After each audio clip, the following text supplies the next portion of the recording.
What's up, guys? In today's video, I'm going to be talking about 7 of the best, sweetest fragrances for men in my collection.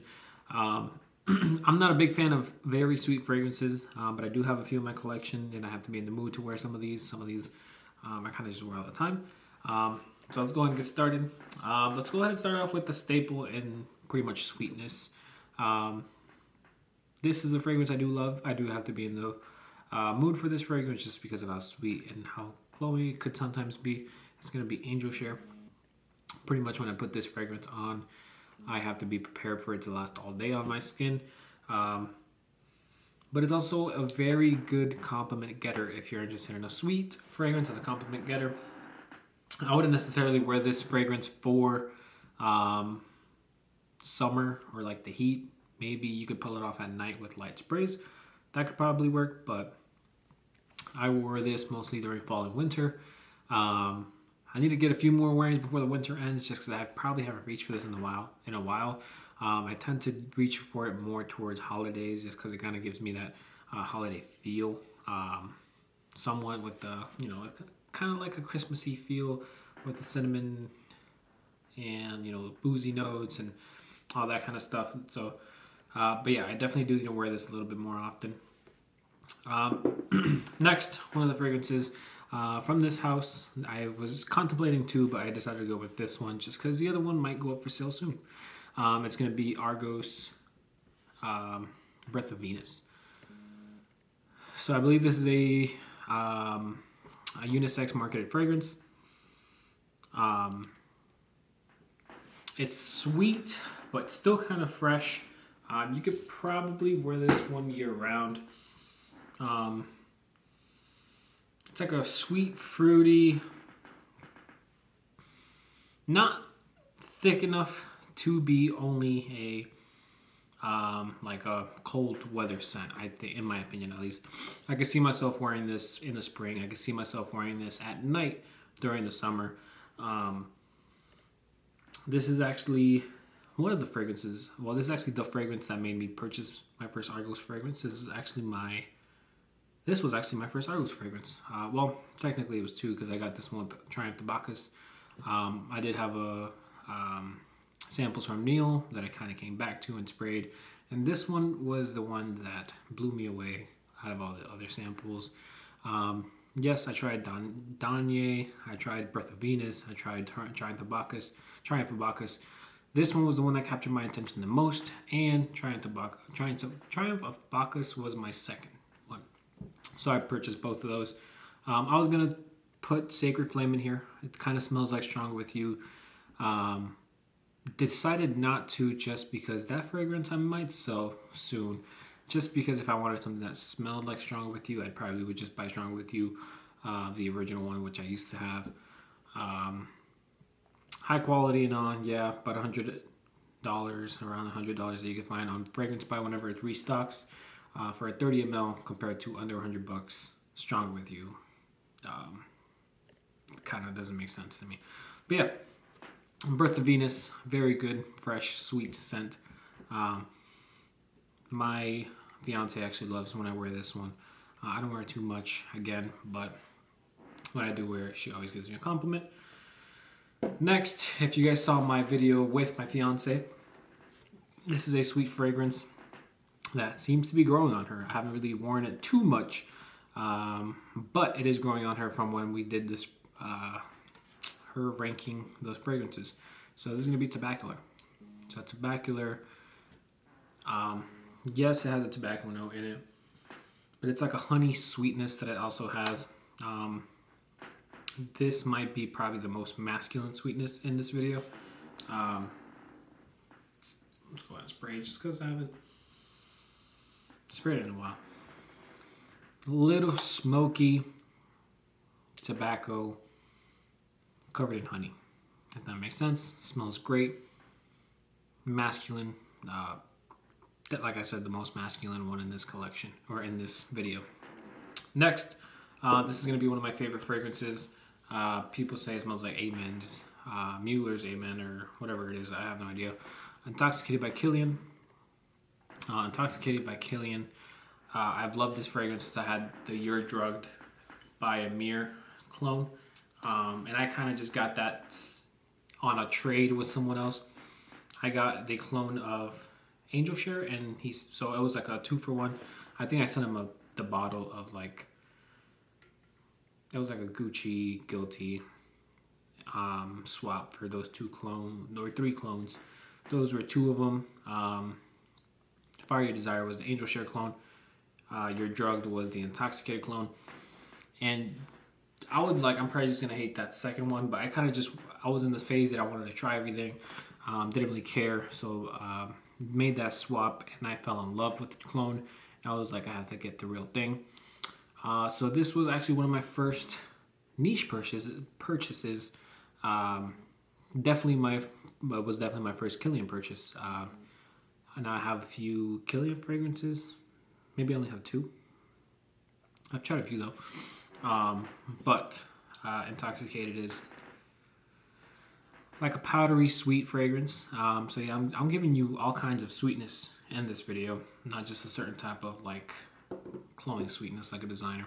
And I do have a designer in this fragrance video, maybe a few, but it's none of the ones that you're thinking about, like Lamal or Invictus kind of sweetness. I don't own any of those fragrances because I'm not really interested in any of those fragrances, but I do own Valentino's. One I did buy, one was sent to me, and I actually have Extra Dose that was sent to me, so I will be making a review about that one. I think that's the new one that came out.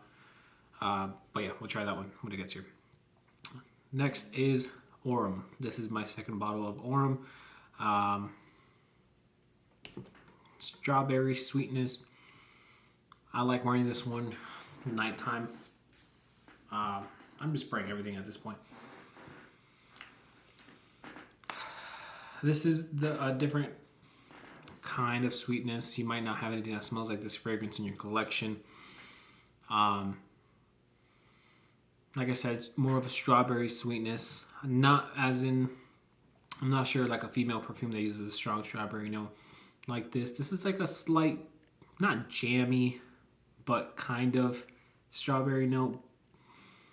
Smells, this is like a sexy kind of fragrance. So think about like a sexy, sweet kind of fragrance. This is what you have. It's kind of like kind of dark, but not really. Some would say chocolate covered strawberries. I don't really get chocolate covered strawberries. I could see the darkness of the chocolate, but it's not what I get, at least. Yeah, I really enjoy this fragrance. It's one of my favorite Xerjoff fragrances. If I'm not mistaken, this might have been my first Xerjoff fragrance. I think I got this before in Axos. Yeah, I actually think this was my first Xerjoff fragrance, and I ended up selling it and then rebuying it. Next is a fragrance that I just seemed like I just can't stop talking about this fragrance. Besides Imagination, it's Guerlain L'Homme Extreme. L'Homme Ideal Extreme. It's just really good. And now I have the L'Intense. I do have the Parfum. I used to have the Eau de Toilette. Something about the cherry and the almond note in this fragrance is like, I don't know, it works so well together. The L'Homme Ideal line is a very good line. They're all kind of sweet, but it's like a sweetness that I could wear all the time. Like I said, I talk about this one all the time. I do wear this one a lot. If you watch my fragrance rotation videos, this one's pretty much, it's very common in those videos. But like I said, or like I say in every video, I'm going to have to get another bottle of this, the bigger bottle, just because I'm going to keep on wearing this fragrance. Out of the L'Homme Ideal line, like I said, they're all pretty sweet, and I do own the L'Intense, the Parfum, and this one. This is my favorite one. And soon I'm going to make a video about, ranking my Guerlain fragrances. This might be number 1. We'll see what happens when I got a few other coming in. Let's see if anything changes. But as of right now, this is a very good contender for number 1. And lastly, this is a fragrance that I had a clone of when I didn't even know, like, this is when I found out what clones were. So when I first got into clones, it was Louis Vuitton clones that I was into. So I had the Maison Alhambra clones, and Mason Alhambra made a few more of Tom Ford. So I kind of just went I went on a Mason Alhambra Louis Vuitton buying spree. I went on a Tom Ford Mason Alhambra buying spree, and this was the one that caught my attention. It confused me at first. I had to wear it a few times, and then I ended up deciding that I really love it. This is going to be Tobacco Vanille. Mason Alhambra clone is a good clone. I actually enjoyed wearing the clone. No, I don't own it anymore. Now let's go ahead, just because we sprayed everything else in this video. This is one of those that I don't really reach for much. Like, oh my god, it's gonna make disease. Alright, sorry about that. But people would say it smells like waffles. I don't really get that smell. Some people say this reminds me of Christmas. Sure, I guess. What I get is like a light tobacco note, different from what a lot of other fragrances do. Even different from the tobacco that I've mentioned in this video. Slight vanilla, but it's not like a vanilla that it's like a overwhelming synthetic vanilla, which I don't really like in fragrances. I'm not really a vanilla person in fragrances. But just the notes, these two notes combining together, whatever it makes, this might be, I'm not even sure if I've ranked my Tom Fords before, but this might be my favorite Tom Ford, honestly. And well, I guess some of my favorite fragrances in a line or just in a brand seem to be the sweet fragrances, even though I'm not a sweet fragrance kind of guy. But yeah, I'm more into like dark fragrances, some freshness, but dark as an Absolute Aventus, Sauvage Elixir. That's my jam. Those are like top, same thing. But then you go like, I would probably throw some fresh fougere-ish vibes in there as well, like Viking's definitely really up there. That's my kind of style for fragrances that I really do love. But then there's things like these that I do have in my collection that are very different. And it kind of, gives me versatility. When I'm in a mood for something else, I could reach for these sweet ones. If I'm into just smelling great for myself, like my favorite fragrances, then I'll reach for those. But yeah, that's all I have for you guys today. These are 7 of the best, in my opinion at least, sweet fragrances for men. These are the ones I have in my collection. I have tried many, and I do have a few more in my collection as well, but I just wanted to start off with these 7, and maybe eventually we'll make a part 2 to this video if you guys want to see it. That's all I have for you guys. Please leave a like and subscribe. Let me know which are your favorite fragrances for men, or your favorite sweet fragrances for men in the comments down below, and I will see you guys on the next one. Have a good one, guys.